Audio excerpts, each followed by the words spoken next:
নমস্কার বন্ধুরা, এই মুহূর্তে WBPSC অফিসিয়াল ওয়েবসাইটে পিএসসি ফুড এসআই সংক্রান্ত একটা লেটেস্ট নোটিফিকেশান প্রকাশিত হয়েছে। অন স্ক্রিনে তোমরা সেই নোটিফিকেশনটি কিন্তু দেখতে পাচ্ছ, ঠিক আছে। Public service commission West Bengal examination for recruitment to the post of sub inspector in the subordinate food and supplies. তো ইম্পর্টেন্ট একটা অ্যানাউন্সমেন্ট। তো এখানে কী অ্যানাউন্সমেন্ট করেছে সেটা তোমাদের বলছি, দেখে নাও। তোমাদের আমি বাংলাতেও বলবো, কোনো অসুবিধা নেই। It is notified to all concerned that the above mentioned examination will be held at different venues in Kolkata and outlying centre 16 এবং 17 মার্চ যথাক্রমে শনিবার এবং রোববার। তোমাদের কিন্তু এই পিএসসি ফুড এসআইয়ের এক্সাম হচ্ছে। প্রত্যেক দিন এই দুদিন তোমাদের 3টা করে সেশন থাকবে। একটা সেশন 9:30 থেকে 11টা, আর একটা সেশন 12:30 থেকে 2টা, আর একটা সেশন 3:30 থেকে 5টা, অর্থাৎ 1.5 ঘন্টা 90 মিনিট করে তোমাদের সময় থাকবে, ঠিক আছে। এবার সবথেকে গুরুত্বপূর্ণ প্রশ্ন, অ্যাডমিট কার্ড কবে থেকে ডাউনলোড করতে পারবো? Admit card of the candidates will have to B downloaded from the commission website. March মাসের 2 তারিখ থেকে তোমরা অ্যাডমিট কার্ড ডাউনলোড করতে পারবে। এবং সবথেকে যেটা গুরুত্বপূর্ণ জিনিস, যেটা আমি এবার দেখলাম, এই পোর্শনটা 3 নাম্বারটা দেখো, no candidate will be allowed to take any questions booklet even after the conclusion of the examination. পরীক্ষা শেষ হওয়ার পর কোনো প্রার্থীকে প্রশ্নপত্র নিয়ে যেতে দেওয়া হবে না।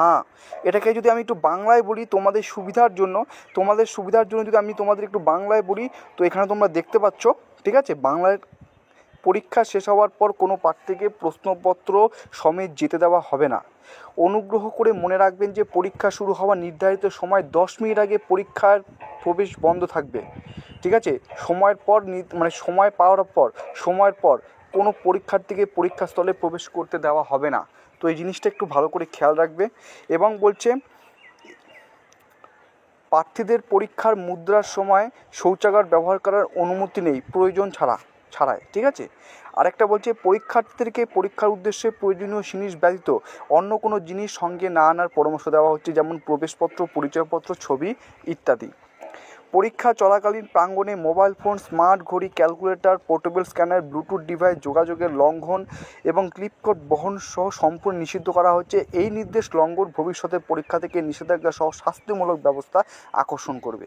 পরীক্ষার্থীদের নিজেদের স্বার্থে মোবাইল ফোন বা কোনো মূল্যবান দামি জিনিসপত্র সহ কোনো নিষিদ্ধ জিনিসপত্র পরীক্ষার স্থলে না আনার জন্য পরামর্শ দেওয়া হচ্ছে, কারণ নিরাপদ রাখার ব্যবস্থা নিশ্চিত করা যাবে না। এ ব্যাপারে কোনো ক্ষতি হলে কমিশন দায়িত্ব থাকবে না। মাস্ক, ফেস কভার পরা, স্যানিটাইজার ব্যবহার করার পরামর্শ দেওয়া হচ্ছে সকল প্রার্থীদের জন্য। প্রার্থীদের অ্যাডমিট কার্ডে দেওয়া নির্দেশাবলী পুঙ্খানুপুঙ্খভাবে অনুসরণ করার জন্য অনুরোধ করা হচ্ছে। অ্যাডমিট কার্ডে উল্লিখিত সমস্ত নির্দেশাবলী সাবধানতার সাথে অনুসরণ করতে হবে। তো এটা তোমাদের আমি বাংলাতে টোটালটা বলে দিলাম, আশা করছি কোনো অসুবিধা হবে না, যেটা তোমরা এখানে ইংলিশে দেখতে পাচ্ছ, ঠিক আছে। তো এখানে কি বলেছে, candidates are advice not to bring any item except those required for the purpose of examination, admit card, ID proof, photograph. মানে হচ্ছে admit card, ID proof, photograph ব্যতীত অন্য কোনো কিছু জিনিস কিন্তু তোমরা পরীক্ষা সেন্টারে নিয়ে যাবে না। এখানে কিন্তু স্পষ্টরূপে বলে দেওয়া হয়েছে, অ্যাডভাইস তোমাদের দেওয়া হয়েছে, ঠিক আছে। তো এটাই প্রকাশিত হয়েছে। তো এখানে বিস্তৃতভাবে মোটামুটি বলা হয়েছে যে কী কী আনতে হবে, কী কী করতে হবে। যখন অ্যাডমিট কার্ড প্রকাশিত করা হবে মার্চ মাসের 2 তারিখ থেকে, সেখানে যে ইনস্ট্রাকশন থাকবে সেটা আমি একটা ভিডিও পরবর্তীকালে করে দেবো। চলো, ভিডিওটি এতটুকু ছিল। তো কনফার্মেশন হয়ে গেলে, অনেকেই সন্দেহ ছিল 16 মার্চ 17 মার্চ হবে কি হবে না, তাই তো। তো চলো, ভিডিওটি এখানে শেষ করছি। সুস্থ থাকবে, ভালো থাকবে, জয় হিন্দ।